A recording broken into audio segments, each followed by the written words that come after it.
Okay, let's have a closer look at the painting. Do you see all these spots of darkness on the right hand side? What the blue is right now is the foam that's laying on top of the surface, and the dark is the shadows.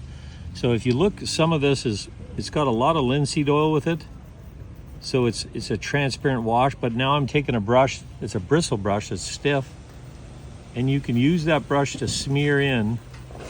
So now you'll have a light shade of this darker color, which is what I'm doing, is creating shadows, which is depth.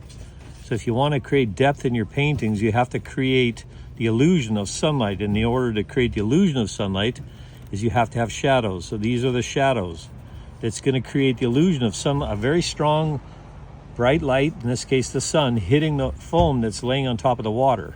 So the reason why this painting looks so real is because it has a lot of contrast. It has a lot of dark areas. Like right here, this dark area behind the white foam gives the illusion of a bright sunlight. A lot of times when people, they paint the ocean, but they paint the ocean like it's flat and it's just one-dimensional. The ocean is not one-dimensional. It's a three-dimensional. It's like a sculpture, but it's a flat sculpture, or in this case, a sculpture with a wave on it. Now, in order to create the illusion of depth that it has a wave, you have to create a place where the sunlight is hitting and a place where the shadows. A lot of people you don't want to do dark because the mind says there is no black or dark in it. It's just a wave. Your mind says it's all blue and green and so forth. But the truth is that it's darks and lights.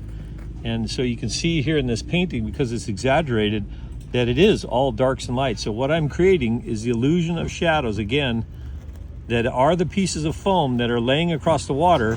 They have depth. They're like 3 inches high. So when the sunlight's hitting them, there's a very, very bright side and a very dark side. And the more exaggerated contrast between the light and the dark, the more I'm going to have the illusion of depth, which is white foam floating on top of this water. So the reason why this painting is going to look real is it's going to have a lot of depth. You can see already, I've already created a lot of depth by creating this dark area where the foam is smashing against the sand. There's a shadow. At that very instant, the sunlight's hitting the foam and it's creating a shadow. And the more dramatic that shadow is, the more depth it's going to appear to have. So that's a little lesson on depth and shadow. And so what I'm doing now, see these shadows I'm creating? They're not super dark now because they're they have a lot of linseed oil with just a little bit of paint. And I'm shading that in with this bristle brush, tinting the canvas a medium shade. Some of it's darker than others. And I'm going to see if I like it the way it is, I can just go from there. Or I might decide I want to do it darker. Some of these areas here are a little darker. That's okay.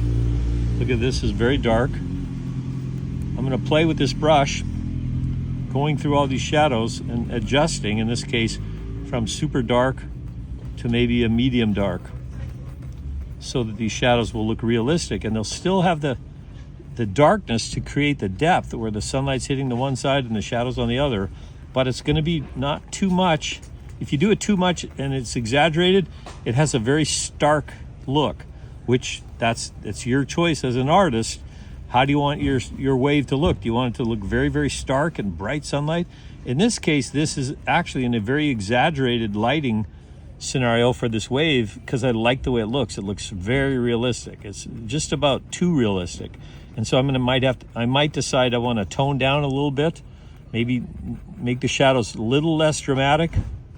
And that's the choice of being an artist. You get to play with that. And that's the real beauty and the fun of being an artist, is you could play with a contrast just like you would with adjusting it on Photoshop or on your computer. But now you're doing it with real life. You're sculpting with paint. You're creating more or less sunlight, more dramatic sunlight or less sunlight, depending on how dark your shadows is, or the contrast between the shadows and the white. So I'm going to come back in here and play with the darks and play with the lights and adjust it till it comes up with a level of contrast that I like.